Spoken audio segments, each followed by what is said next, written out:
A young man with eyes that held the weariness of a soul much older descended into the musty basement. He was searching for his grandfather's old tools, but his gaze fell upon something unexpected. A dusty wooden radio tucked away in a shadowy corner.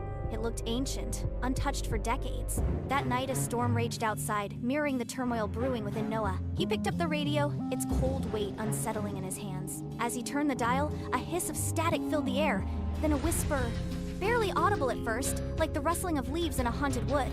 It spoke of forgotten graves, of secrets buried deep, of a darkness clinging to the town like a shroud.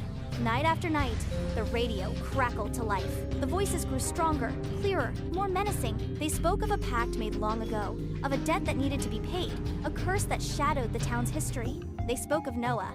Each chilling message painted a grimmer picture, the whispers turning into declarations, the static into a chilling chorus. The voices painted vivid images, spectral figures lurking in the shadows, a chilling wind carrying whispers of doom, a palpable sense of dread clinging to the very air he breathed.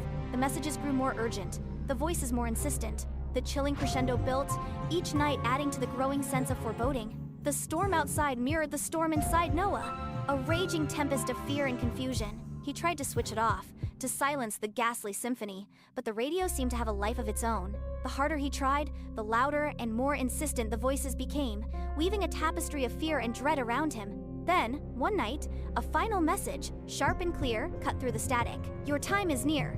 The words echoed in the silence of the old house, a chilling prophecy hanging heavy in the air. Noah's heart hammered against his ribs. He dropped the radio, the silence that followed heavier than any storm. He stared at the inanimate object, its dark wood seeming to absorb the moonlight filtering through the basement window, as if it were a portal to another world. He knew, with a certainty that chilled him to the bone, that the dead weren't just whispering secrets.